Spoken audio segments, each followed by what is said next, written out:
Have you ever wished to become truly unshakable? To stand tall in the middle of life's fiercest storms, betrayal, rejection, loss, and not crumble like a fragile house of cards? Most people long for that kind of strength, but they often mistake it for hardness.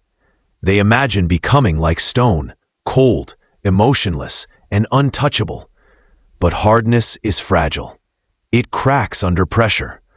Real strength is like water, flexible, flowing, and impossible to break. What if I told you that the reason people hurt you has less to do with their actions and more to do with what you believe about yourself?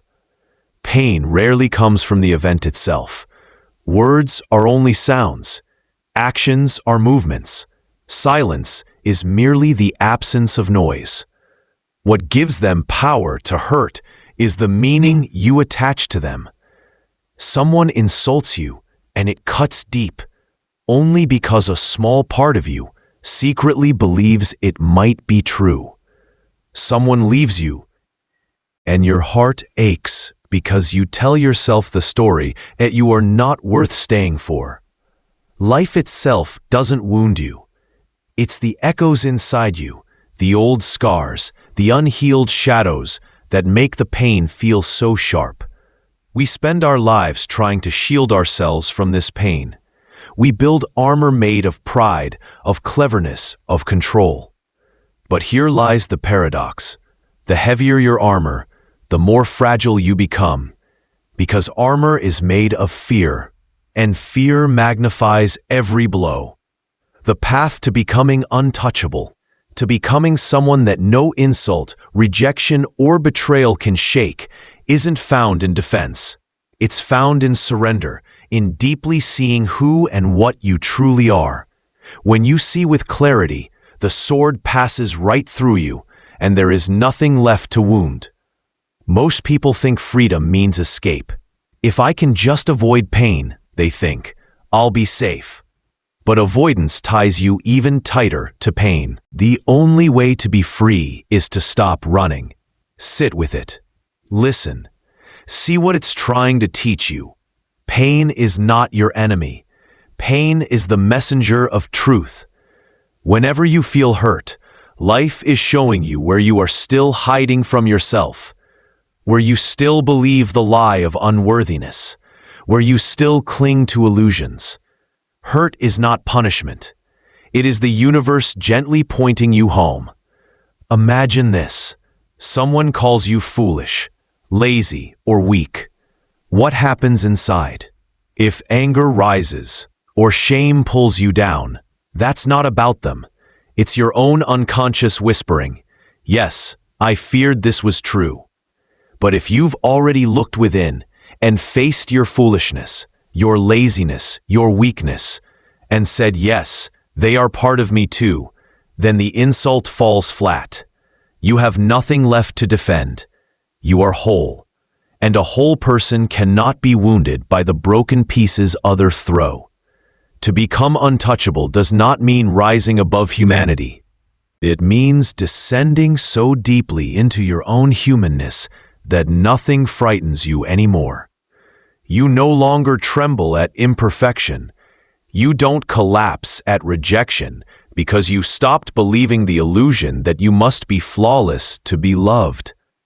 People remain fragile because they are still chasing approval.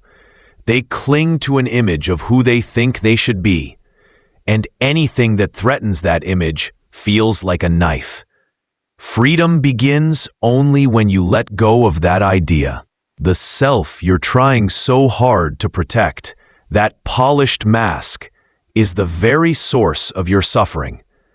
You polish it, defend it, parade it proudly, yet deep down you know it's not real.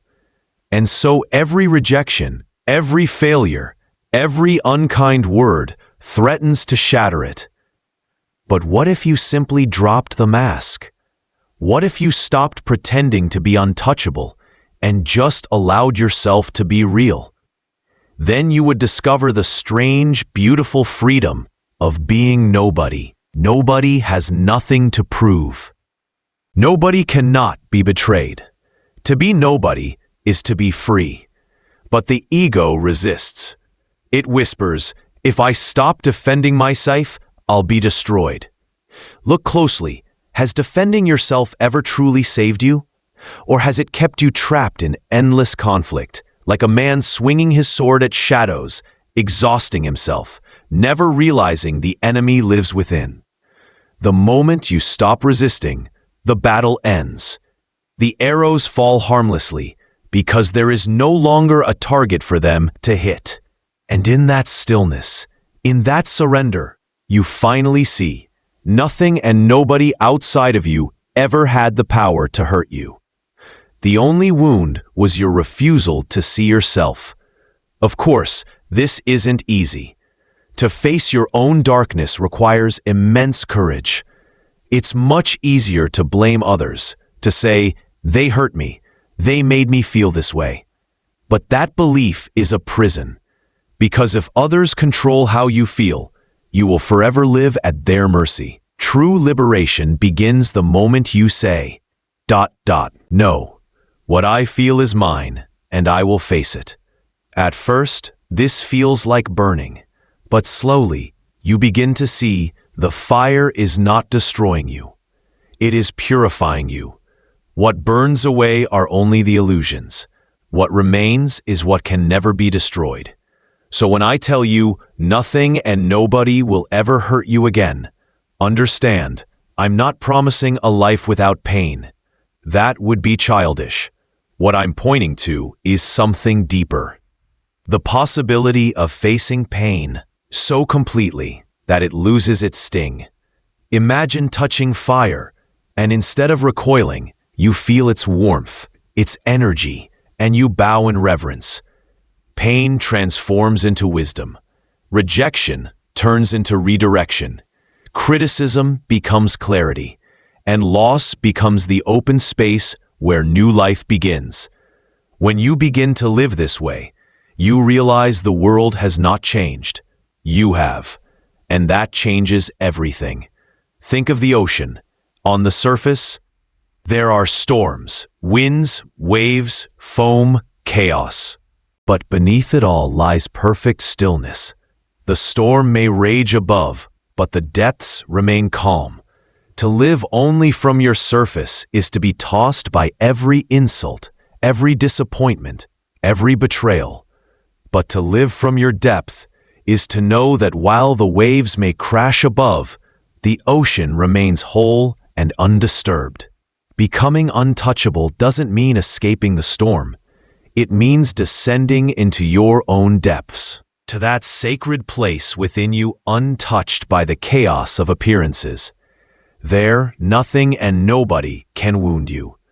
But of course, the surface is seductive.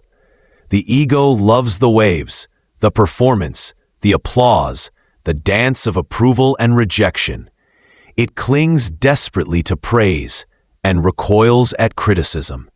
And because of this, you're tossed endlessly at the mercy of other people's opinions. Yet when you dive deep, when you embrace not only your light, but also your darkness, you discover something profound. You are not limited to the surface. You are the ocean itself. Then even the storm becomes part of you. The insults, the betrayals, the losses, they belong, but they no longer define you. But how do you reach that depth? How do you find this stillness inside? The answer is disarmingly simple. Stop running. Stop distracting yourself. Sit still and let the pain in. Don't push it away. Feel it fully. Notice where it lives in your body. Notice the story you tell around it, and instead of believing that story, simply observe. Don't say, "This shouldn't be happening." Say, "So this is how it feels." When you stop resisting, the pain begins to soften. When you stop telling stories, the wound begins to heal. Awareness, not avoidance, is the true medicine. The very things you think will destroy you are often the ones that save you. Heartbreak, failure, humiliation, these are the cracks through which light enters. Without them, you would stay asleep, clinging to false securities. Pain wakes you up. It drags you, kicking, screaming, into the present moment. And if you allow it, it reveals your strength. This is why the saints and sages never ran from suffering. They bowed to it. They understood that being untouchable does not mean being immune to pain. It means allowing pain to do its sacred work. And what is that work?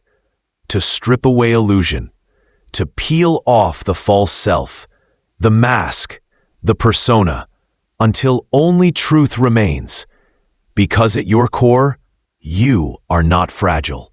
You are not the small bundle of fears and opinions you defend so fiercely. You are awareness itself, vast, open, ungraspable. Can awareness be hurt? Thoughts move through it. Feelings rise and fall. Events come and go. But awareness remains, like the sky, untouched by clouds. To live from this awareness is to realize nothing and nobody has ever truly touched you. Think of all the times you said, "This will break me." And yet, here you are, alive, breathing, listening. The storm passed, but you remained. Perhaps scarred, perhaps changed, but still here. The truth is you were never broken. It was only the mask that cracked, and thank heaven it did, because every crack brings you closer to your true self. The things we fear most are often the things that set us free. Once you understand this, you stop fearing suffering. You begin to welcome it as a teacher. And in welcoming it, you discover what true strength really means. You are untouchable. But remember, untouchable does not mean cold. It doesn't mean you stop caring or loving or feeling. In fact, it's the opposite. When you are no longer afraid of being hurt, you love more deeply. You care more openly. You no longer need others to behave a certain way for you to feel safe. You give without fear of rejection. You love without demanding anything in return. You stand in the fire of intimacy, unshielded, because you know you cannot be consumed. This is real freedom. Point. To live open, vulnerable, yet unshaken. To let life move through you, without defense.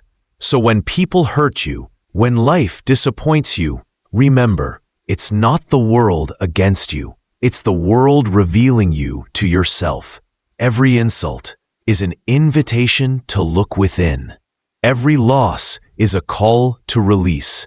Every betrayal is a lesson in trust. Not trust in others, but in life itself.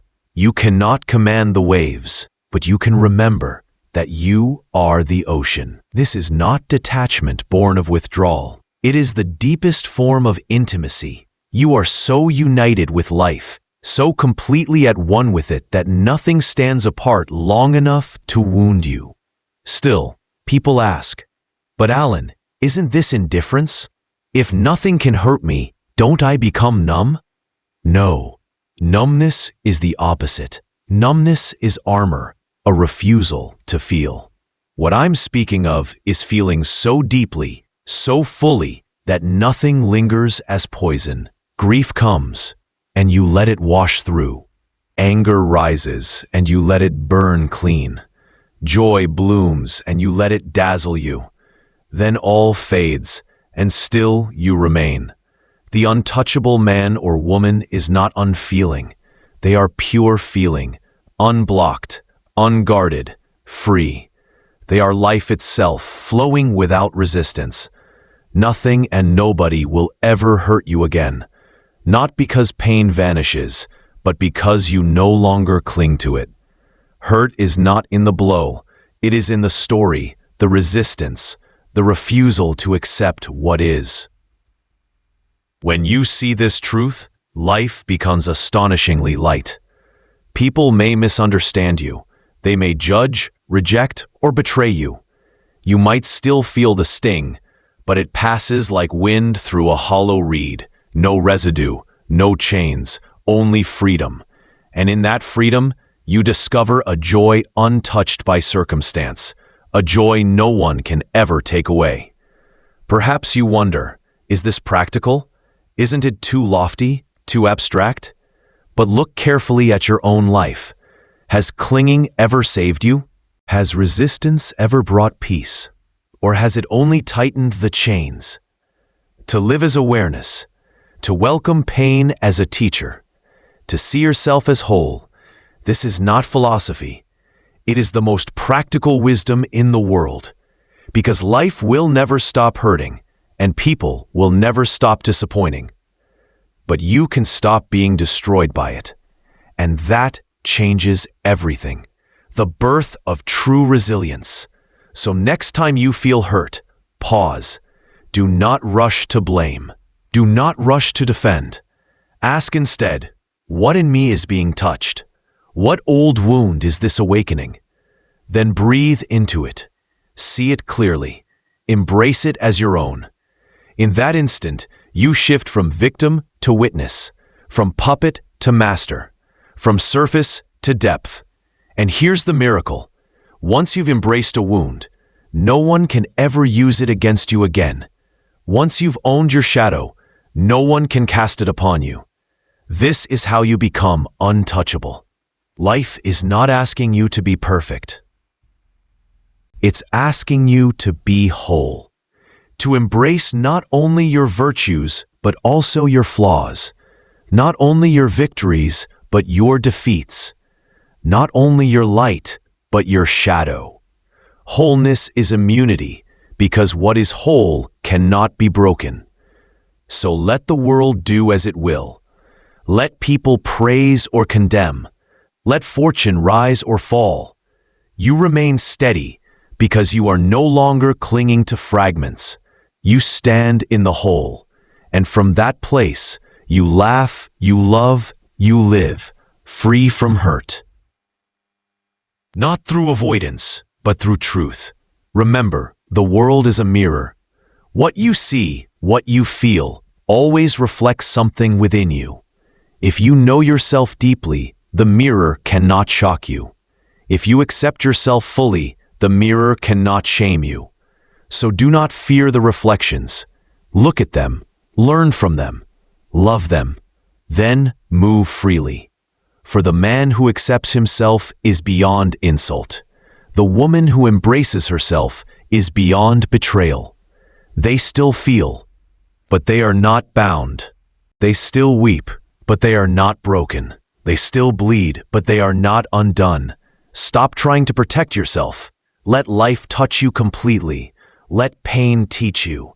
Let loss strip you. Let love open you. And through it all, remember, you are not the storm. You are the ocean. You are not the wound. You are awareness itself. And when you live from this truth, nothing and nobody will ever hurt you again. Because you were never broken. You were already whole.